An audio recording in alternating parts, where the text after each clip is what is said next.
আমার প্রিয় এলাকাবাসী, আসসালামু আলাইকুম সবাইকে। ওয়ালাইকুম আসসালাম। আপনারা কষ্ট করে আইছেন, আমি আপনাকে সবাই দ্বারে কৃতজ্ঞ। আমি আসলে এই মুহূর্তে এতিম। আমি কিছু কথা আপনাদের কাছে উপস্থাপন করতে চাই, আপনারা কথাগুলো একটু মনোযোগ দিয়ে সবাই শুনবেন। আমার আব্বাই অনেক বছর এই গ্রামের ইউনিয়নের চেয়ারম্যানগিরি করছে, আপনাকে সবাই লিখে অনেক কিছু করছে, কিন্তু দুঃখের বিষয় হইতেছে যে আমার আব্বু আপনাকে সবাই সেবা করতে করতে আষাঢ় মাসের ঠাডায় উনি মারা গেছে। সরি, আমি আসলে কানতে চাই না, এই মুহূর্তে শক্ত থাকতে হইবে, কিন্তু উনি যেকালে মারা গেছিলে সেকালে আসলে আরো 2 বছর টাইম আনলে ওনার রাতে। ওই সময়টা আসলে মোর মায় উপচেয়ারম্যানের দায়িত্বটা নিয়েছিলে। আমার মায় আপ্রাণ চেষ্টা করছে জনসাধারণের লেগে কাজ করার, দিন রাত খাটছে মহিলাটা। আপনারা সবাই খুশি হইয়ে তারে পরপর অনেকবার চেয়ারম্যান বানাইছেন, কিন্তু গত 3 মাস আগে ওর মায়ও সবার সেবা করতে করতে অসুস্থ হইয়ে মৃত্যুবরণ করছে। এখন আসলে ওই চেয়ারম্যানের চেয়ার ধরার মতো আসলে আমি ছাড়া কেউ নাই, আর আমি আসলে আপনাকে ছাড়া এতিম। আমার আসলে এই মুহূর্তে কেউ নাই, আমি এতিম।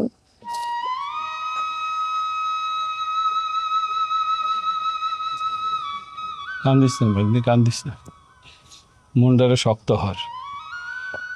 মোর বাগ্নি আপনারা দেখতে আছে একটু আবেগপ্রবণ হইয়া গেছে।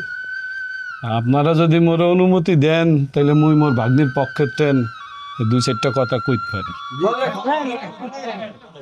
আসল কথা হইলে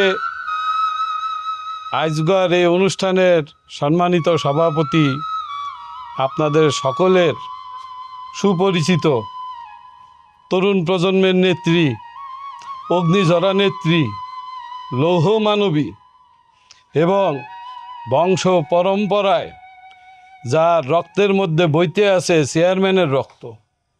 বাংলাদেশের ইতিহাসে এইরকম ফ্যামিলি হাতে গোনা 2-1 আছে যার মা ছেলে বাপ ছেলে একাধিকবার চেয়ারম্যান। সেই অগ্নিঝরা নেত্রী আইজগর অনুষ্ঠানের সভাপতি মোর ভাগ্নি দোলন চাপা, মুই প্রথম তারে সম্মান জানাই।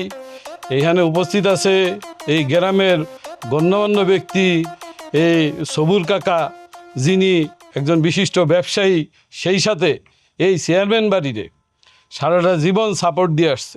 মগজত সামাজিক কর্মকাণ্ড আছে, উন্নয়নমূলক কর্মকাণ্ড আছে, তারে মোরা সম্মান না জানাইয়া পারি না।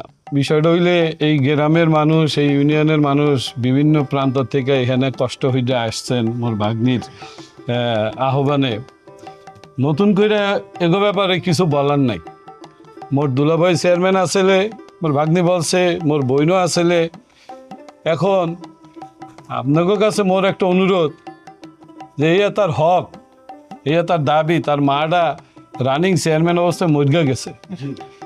এই ইউনিয়ন, এই গ্রামের জন্য এমন কিছু নাই যে মোর বোন মোর দুলাভাই হরে নাই। তা আপনাদের কিন্তু এখন দায়িত্ব পড়ে মোর এই ভাগ্নিটারে সবাই মিল্লা ভোট দিয়া তারে জয়যুক্ত কইরা মোর বোনের এবং মোর দুলাভাইয়ের স্বপ্নটারে বাস্তবায়ন করা। এখানে গ্রামের অনেক মুরব্বী আছেন যাদের কথা মুই বলছি। মোট কথা হইলে আগামীকাল সকাল 10টায় মোরা রিটার্নিং অফিসারের অফিসে যামু। এইখান থেকে মুই মল্লিকা নমিনেশন ফর্ম কিনবো, আপনারা সবাই মোর লগে যাইবেন। জি জি। মামা, তুমি তোমার লেগে মনোনয়ন পত্র নেবা মানে? আরে মনোনয়নপত্র মল্লিকা একটা না, মুইলমু 2টা, একটা মল্লিকা একটা তোর লেগা। হাই, তোমার লেগে মানে তুমি কি আমার বিপক্ষে লড়াই করতে চাও? দেখছো মোর ভাগ্নি ছোট মানুষ তো, সৎ সহজ সরল। দেখছেন ওর মনটা কত পরিষ্কার। হ্যাঁ, আরে রাজনীতির মধ্যে পলিটিক্স ঢুকা গেছে, বোঝো না?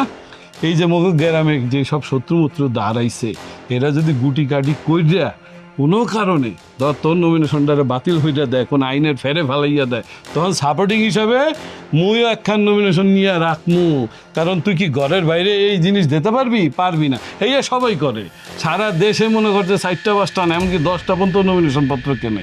ওইয়া লইয়া তুই টেনশন করিস না, ইয়া রাজনীতি। আর যদি কোনো কারণে মগ দুইজনের মনোনয়নই বৈধ হইয়া যায়, মোটটা উইড্রো করে লমু, তুই সুন্দর মতো সেলসালাইয়া আগাইয়া যাবি। কি মুই কি খারাপ বলছি বলেন? না, ভালো বলছে। প্রিয় এলাকাবাসী, তাহলে আপনারা মোগরে কথা দিতে আছেন, আপনারা মোগলাকে থাকবেন তো?